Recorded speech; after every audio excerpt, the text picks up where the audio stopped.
Okay, everybody ready? Let's go ahead and call the meeting to order, please. Council workshop meeting Monday, January 6, 2020, 6 p.m. Heidrich. Here. Holtzmeyer. Aye. Obermark. Here. Patke. Here. Pettit. Here. Scornia. Here. Sullentrup. Wessels. Here. Please rise for the Pledge of Allegiance. I pledge Will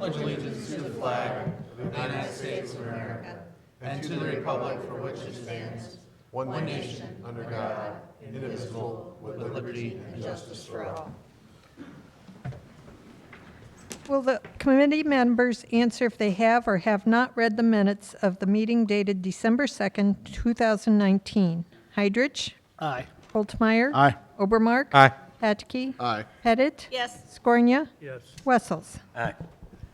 Having read the minutes, are there any comments or questions?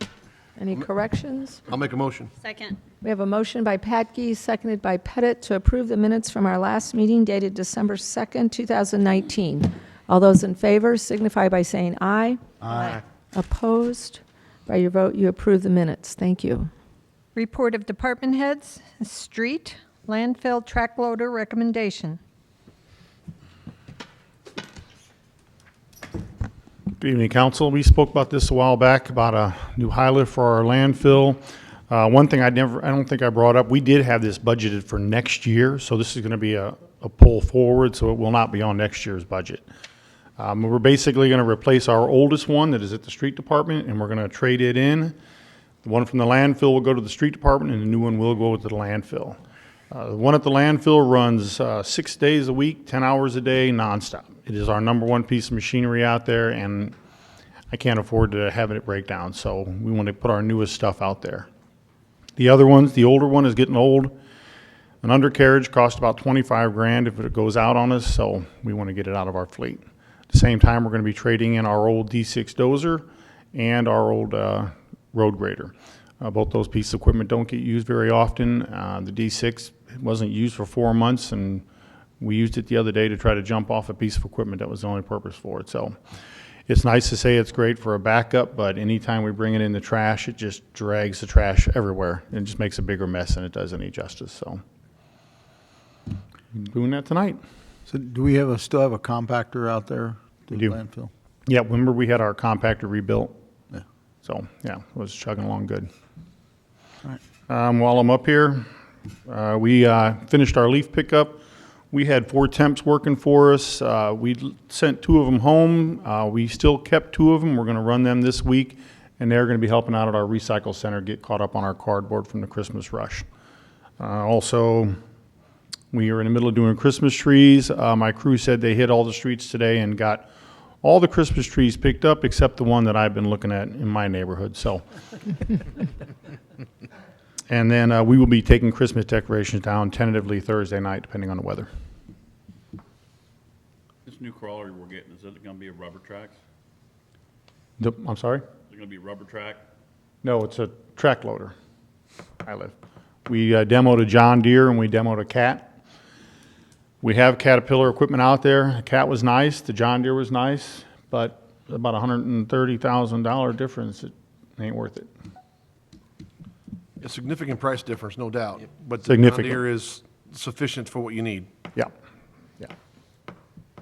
With that, we also, we bumped it up to a 5-year warranty and also got a 5-year maintenance plan where the dealer will come out and do all the oil changes, services, and fluid checks. It wasn't free, but it'll be a benefit. It's an item list as free, but it's not. Is that what you're saying? Yeah, there's a cost to it. One of them listed it as a price hit, I think Correct. it was, but the John Deere just factored it into their cost. They didn't show it in the line items, what I'm hearing. It was in the.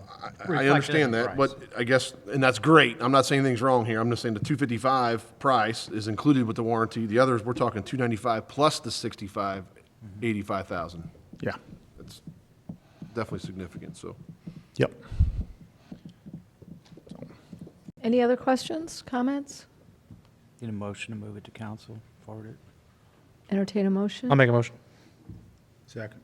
Okay, we have a motion by Obermark, seconded by Holtmeyer to send this on to council. All those in favor signify by saying aye. Aye. Opposed? By your vote, you've sent it on. Thank you. Thank you. Thank you, Tony.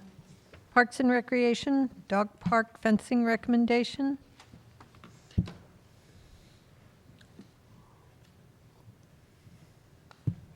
Good evening, council. I'm here to talk about the dog park fence. As you guys know, over the past few months, probably since summertime, we've been doing quite a bit of work down at the dog park, sprucing it up, asphalt, concrete work, things like that. One of the things we did budget for this year was, and had been talked about some time before I got here, about dividing or making a separation in the dog park for small dogs versus large dogs. I did budget money for that in this year's budget, and we went out to bid, and we received one bid for $12,875, and we would like to go ahead and move forward with that project down at the dog park. That's one of the few items left to kind of complete the park. Is there still a fence, or, I'm sorry, still a sign down there, Wayne, that we need? We do, that's really the final piece there, is Okay. that sign. And then this fencing project, we have some panels in-house in stock that we're going to use, and then we'll be putting in new panels too. And so we'll put in a small dog section, and then on the other side of the dog park, we'll expand that, so there's no loss of dog park land per se for the dogs. So what we're taking away for the small dogs will be added to the large dog side. So Is it gonna be even amount of space? I've never been down there, I didn't know. won't be even amount. The small dogs will have They don't less need- space, but Quite the space is large. right, yeah. Okay. Any other questions or comments? I'll make a motion. Second. Okay, we have a motion by Patke, seconded by Holtmeyer to send this on to council. All those in favor signify by saying aye. Aye. Opposed? By your vote, you've moved it on. Thank you. I had an update too. Some time ago, Councilman Packey asked about an update on the park and city roofing projects that we'd done over the last couple of years, I guess, since before I got here too. And so I have that. It took me some time to kind of get a grasp on everything that we've done and how much money came in and what we spent and what we replaced and everything. But I have it here for you guys tonight. So I'm not sure when, I can't remember off the top of my head when the project started, when we first started replacing all these roofs. But we have replaced, in the park system alone, 21 different roofs, everywhere from main park pavilion to some of the little tiny mini shelter roofs. And then other city buildings such as the freight depot and passenger depot, the library, we replaced 5 what I consider city roofs or other non-kind of park building roofs. And then we've also done quite a bit of other improvements to mainly park facilities, but we've done 14 other improvements, and some of those improvements including painting of like main park pavilion, new siding for some of these buildings, doors, fascia, soffit, downspouts, guttering. City Hall got the snow retention put on when we did the library roof. So all in all, we've had, looks like 26 different roofs replaced, and then a number of, I have 14 different improvements listed. And then the insurance money that we received was $493,570. And then the POs that we paid out were $385,000, $385,933. So there is a little bit of money left, and we're looking at some of the other projects that we have to do this year, and just kind of reevaluating to see if there's some places, or see where we can use that extra funding. Thank you, Wayne. And that was my purpose of asking that question, because we went through this process and it was going to cost us hundreds of thousands of dollars for roofs. And by your due diligence, we've replaced them all, paid for them all through insurance money. and have money left over. So definitely a lot better situation than we were Right. 2.5, 3 years ago. So thank you. Yeah. It's been an interesting process, but finally complete, so it's good. Okay. Any other questions of Wayne? Okay, thank you. Thanks. Engineering, Third Street Overlay and Improvement Project. Good evening, council.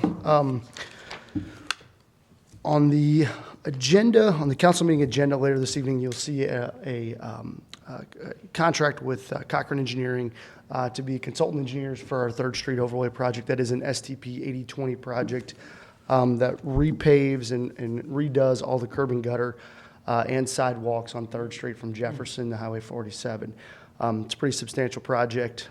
It'll do the entire corridor. If you drive it, you could see that the concrete's, it's definitely met its service life. So part of that, there's a lot of different grade breaks, a lot of different things. It's a pretty substantial project with right-of-way, things of that nature. So we requested at 80/20 again to get Cochran on board.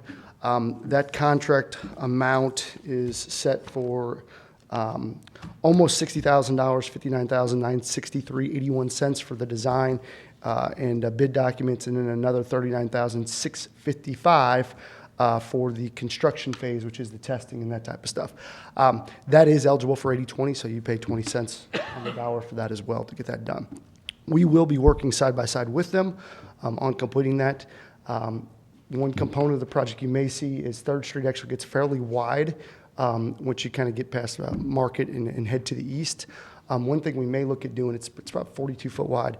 We may look at actually narrowing it slightly in order to get the sidewalks kind of slipped in there, because right now the back of the sidewalks are to the back of back of the property lines, and I don't want to have to buy easements from the neighbors to put a sidewalk in. I think that's a little bit ridiculous. So that's just one kind of big component of that. So, and I think that I have to look. I didn't get a chance to look at the schedule today, but I think that's a 2022 project. So, if you have any questions on that. I noticed on, I guess it's the 100 block of East Third Street, somebody tore driveway out and sidewalks out. Correct. Will that be some kind of reimbursement they'll get them when we do this project? No, we talked to them, actually, the property owner's here, but we talked to them when they came in and got the permit. Cowboy does own the building, and we told them the schedule, and he kind of made a decision that he wanted to move now. So if it needs to be removed, I mean, he's going to build it back to our specifications as far as cross slopes, things of that nature, but if it needs to be removed and replaced, we'll do it again at that time. I don't think that section will, because you can't really widen that section. That's one of the blocks that's already 35 foot. So I'm hoping that we won't have to do that. Now, that was an interesting project, because once he dug into it, he found some sewer lines that were old clay lines, shared laterals, things of that nature. So we made a decision, or I made a decision, Kevin and I did, to replace that sewer line, and then I will be coming to you all for to take that over as maintenance. It had 4 laterals that are shared together, and anytime you get into a shared lateral situation, and Cowboy didn't have any easements, his neighbors didn't have any easements over his property. So really, to clean that up, the right thing to do is remove and replace the pipe, and then take that over for city public main. So that's what we all worked together on to get that done. So. Yeah, oh yeah, yeah, and it was, I mean, it had, pick a number, 10 holes in it and everything else, so it's kind of an infiltration situation that we kind of solved. So it was the right thing to do. Does that sewer line go north and south then? It does, yes, it goes, we placed a manhole at the back of his property, Larry's property, and tied it into the manhole that's in the street, so, and stubbed it there. Now, it does appear that there's shared laterals going further to the south, but again, we didn't work with those property owners. We just haven't reached out to them. It's not something that, I mean, we can fix that in the future, but from where the old KFC, I guess, used to be there, but from what I'm told, it's kind of a mess up in that direction. So until there's a reason to get up there and do any work, we chose to stop right there. It is ready to go, move further to the south, but at this time, I didn't see a need to do it. Does that answer your question? Do you want to mention the coordination with Ameren? 'Cause then what- Yeah. So Ameren has and Mark Scornian maybe can hit on this a little bit too, but Ameren has a very substantial improvement to the electric transmission lines along 3rd Street. I think it's like 34 kV or whatever is what they're adding. which is, they're going to remove every single post or always pole from the Madison substation down 3rd Street to the west to feed the industrial park. Part of that, the first phase of that project is upgrading the Madison substation, which is over by Washington, Smiles, that kind of area. And those poles are then also going to be removed. So what we're doing is, when Ameren comes in and takes the pole out and remove them, we're moving those poles to the back of the right-of-way, so we have room to get our sidewalk in too. So 3rd Street is going to be a little bit of a mess for about a year or two until our street project can catch up. But they couldn't wait to get their project done, and we can't speed ours up. We'll do what we can, but we're hoping to try to just limit disruption. I don't think it's going to do anything with traffic. Traffic's going to flow fine because the street's so wide. It's just pedestrians walking. Sidewalks. Which, again, the sidewalks are in bad enough shape. We should be, looking at, there's a lot of risk on the sidewalks as they sit, so. When are they going to start that? Ameren's hoping to be done by, I think, summertime. So Be soon? completed. summer. Correct. Soon, okay. We actually have a meeting, or Mark and I have a meeting Wednesday with the hospital to try to coordinate all that. John, did I hear you say they're going to put all of that underground? They're No, not. No.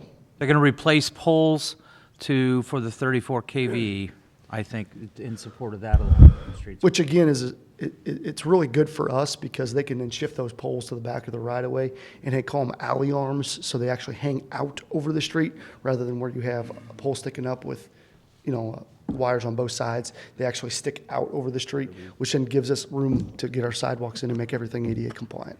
So it's a big positive for us.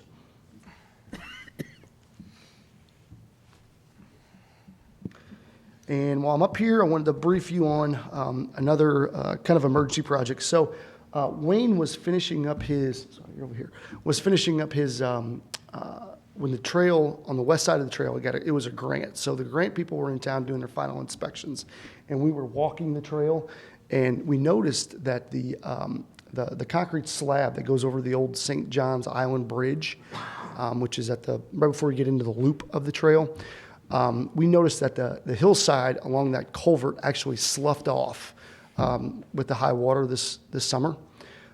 That's typical when you have water events that actually saturate the soil. The weight of the soil above it it'll slough off.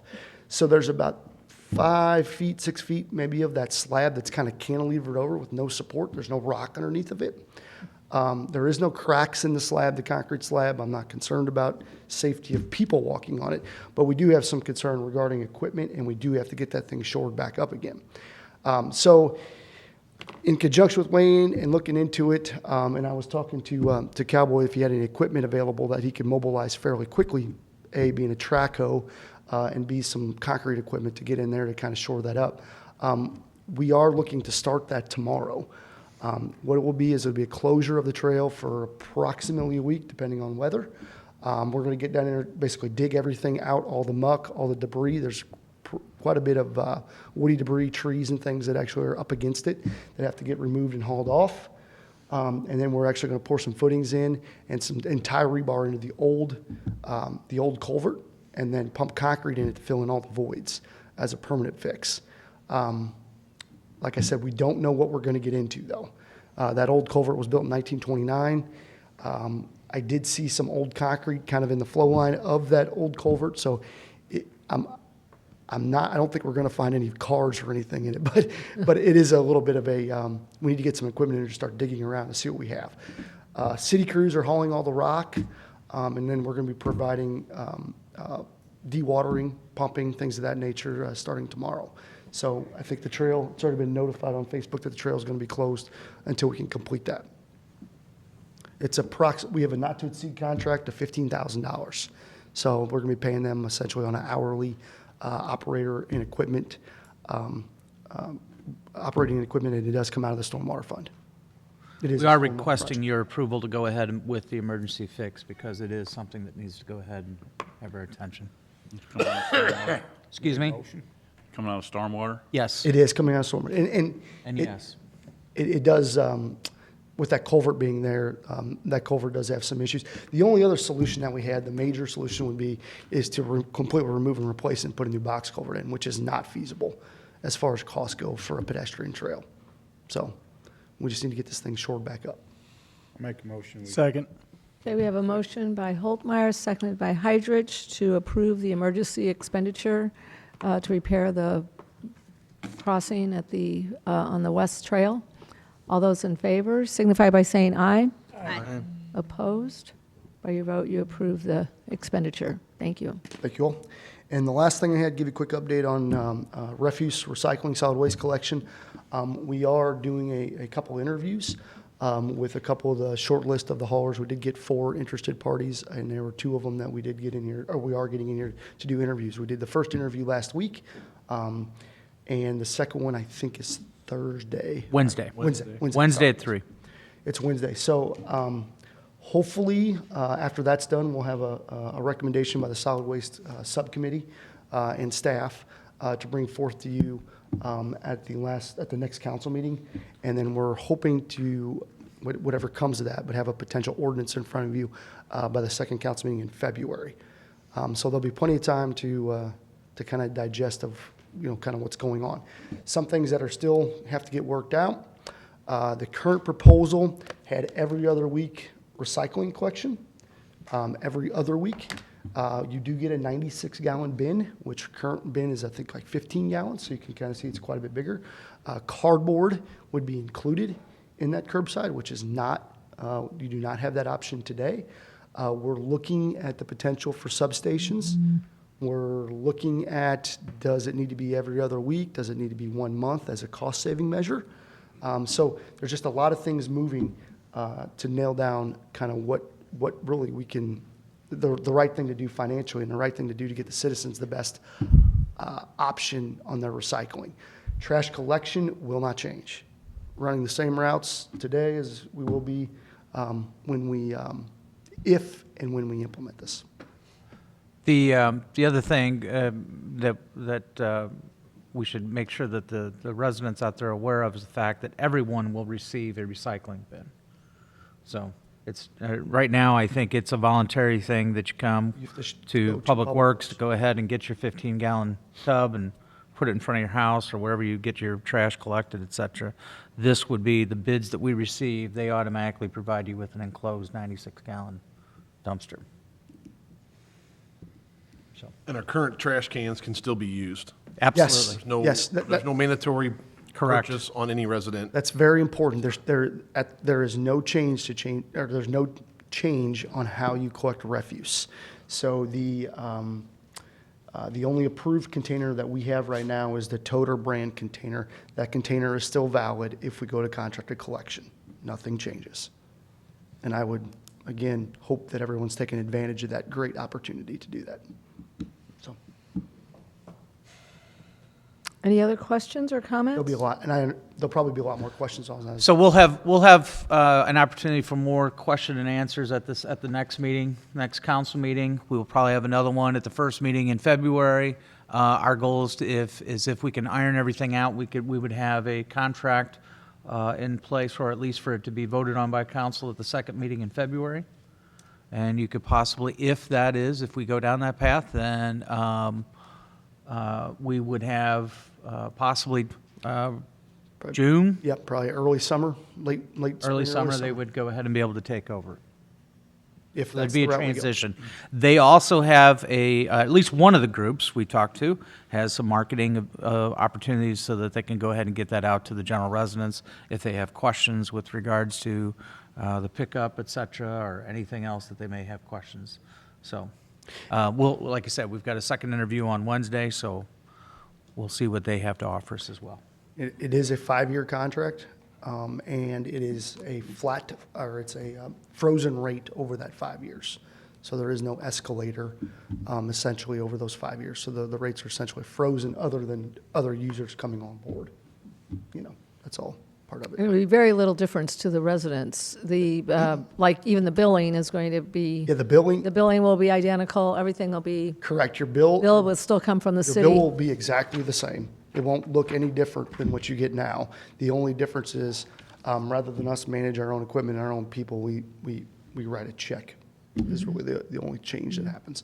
And again, I think the recycling is remember, the first goal we were trying to do is expand recycling and make it as available to people as possible. And by going to this, this is the best we can do in this current market. Well, an alternative was to decrease the recycling or possibly eliminate the recycling was an option. I mean, that's from what it costs us. But in this scenario, we keep the recycling and not only keep it, but expand it. So that was one of the major pluses from what I listened to. And we're still looking at, we did bid it out as, like I said, every other week. We would entertain a potential cost-saving measure if it went to once a month. Some communities do that, and I still have to reach out to them to see how that's working for them. I think we ought to consider that. 15 gallons, the only concern you have is their cardboard. But you'd have these substations that would be potentially available if you have a lot of cardboard during Christmas time. So, I mean, nothing's set in stone yet, but we will have a package to present to you. It's just those are kind of some of the concepts that we're kicking around still. Again, there is a financial component with the recycling market that's very tough right now. And no rate increases, none of that. It's all trying to get what we can get with the money that we have.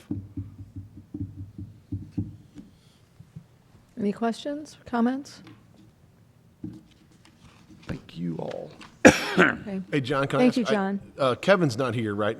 He's not. Okay, so I just want to ask, Yeah. I've had a couple residents on Laura Lane off Emerson. Last night, 9:30, a gentleman truck driving up and down real slow, got out, was in someone's driveway, possibly looking at a manhole, possibly a water shutoff. So they're assuming it's a city worker, but at 9:30 at night and no one's contact. So a few residents were a little bit alarmed and just wanted to make sure that our city people, would they go in someone's driveway to look at a manhole at that time of night?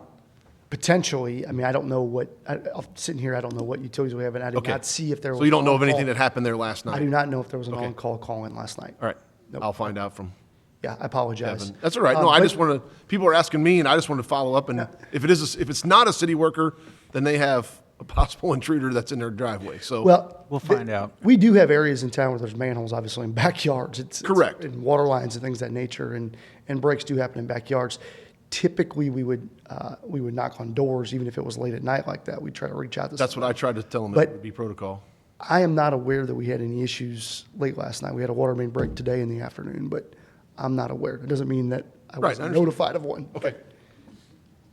Thank you. Was it a water main break at Locust? It was, yes. Water main break. It was, we fixed it under pressure and got it completed in a couple hours. So it's quick. Guys work fast. Did they identify that as a city truck or thought it was a city truck? Or, I mean, did they I did had they one read resident it? tell me that the truck drove up and down the street slowly, back and forth, and then got out, and then had a shovel, what appeared to be a shovel in their hand, and the lady didn't want to go outside and confront the gentleman, but could never make out if the logo on the side of the truck said City of Washington. And her question to me was, don't all our city trucks have yellow lights on top? And the yellow light should have been flashing. That could be give or take. I don't know, so. I wouldn't know if it was or check. not. I would say, yeah, we could definitely check in and get with you. But they do have all the city logos on the sides, and they would have been in their city vehicle. If it's an on-call person, it wouldn't have been a personal vehicle. Right, So, okay. All I'll good? let you know. Okay. Sorry about that.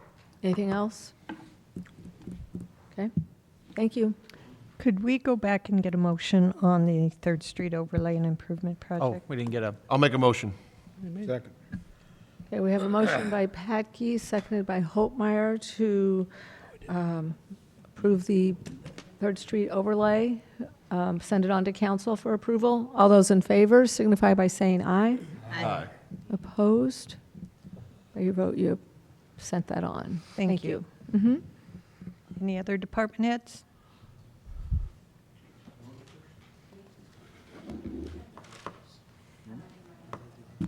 Good evening, Happy New Year to all.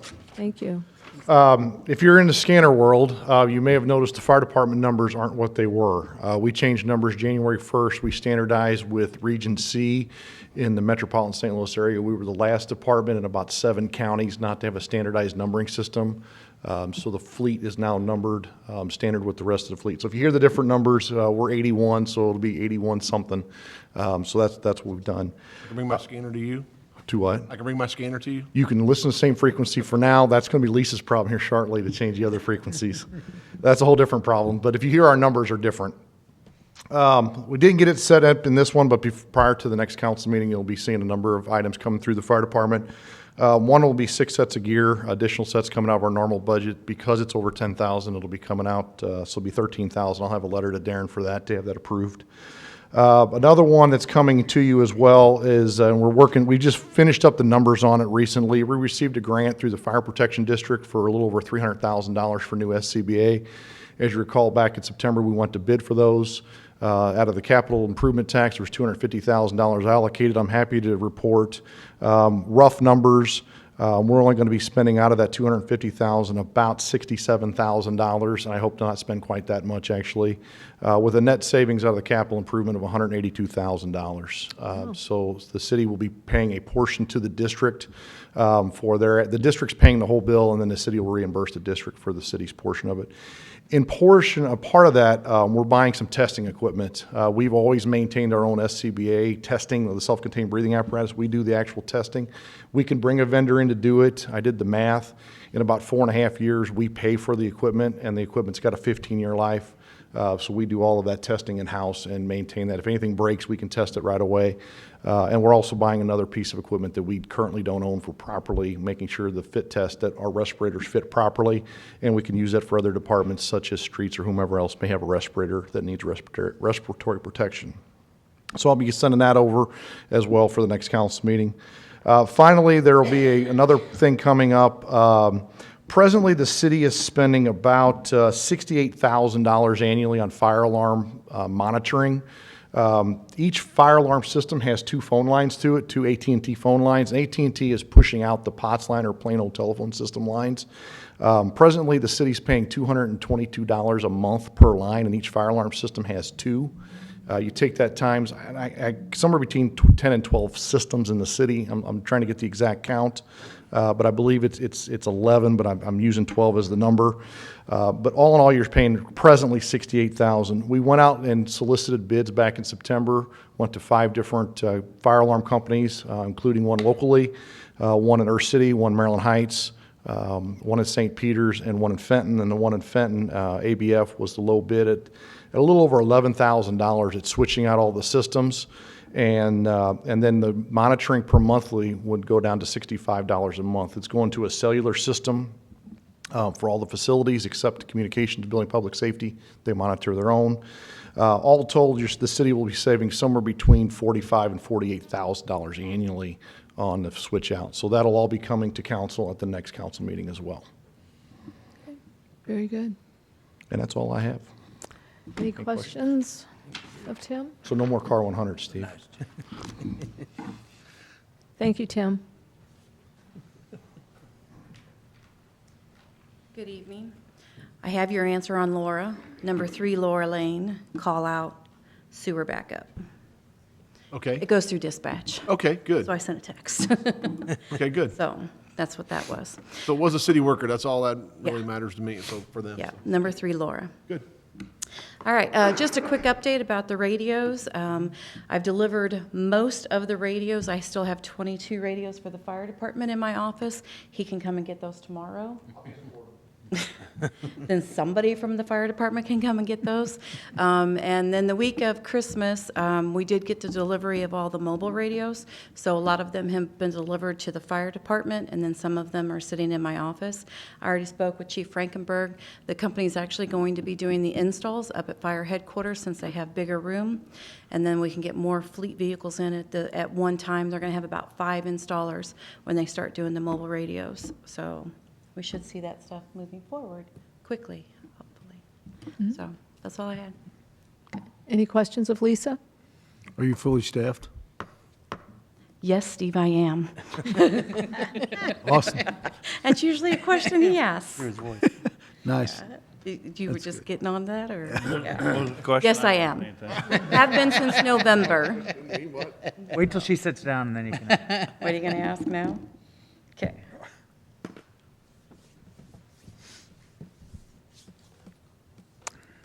Anyone else?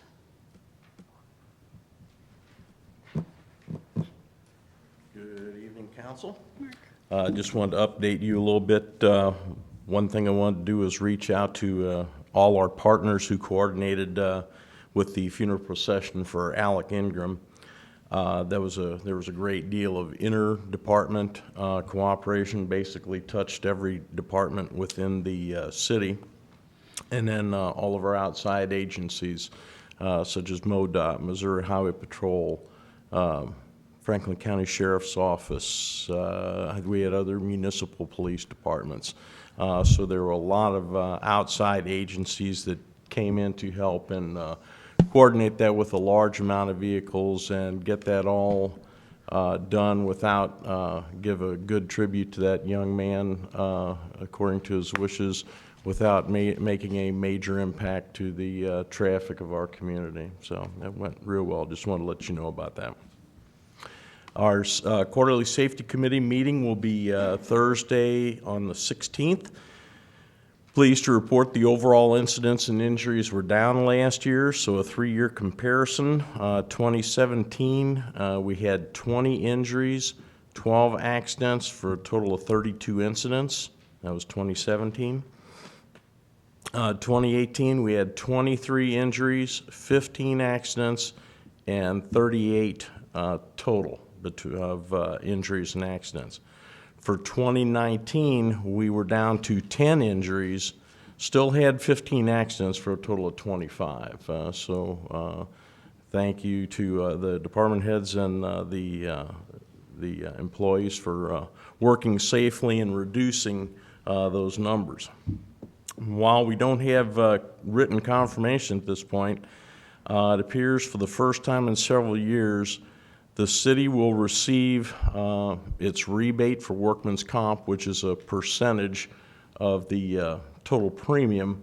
In years past, we've been 60–80% of that rebate, and due to the reduction in injuries, it's going to be 100% next year of a rebate back. And along with that, we anticipate that since the injuries are down, we anticipate that our work comp insurance rate will be lower next year as well. So. Along those lines, we're continuing to visit city work sites to verify compliance with personal protective equipment and safe working procedures. Historic flood marker should be arriving before too long. Compliments of the United States Army Corps of Engineers Silver Jackets. Parks has the kiosk in place. It's a plaque that's about 20 by 24, as I recall, that marks the 1993 flood. It basically shows, it has a picture there that shows the water level in 93 during the Great Flood. And then lastly, completed all of the emergency plan reviews for the 14 health care facilities throughout the city. Okay. Any questions of Mark? Okay, thank you. Thank you. Is there anyone else?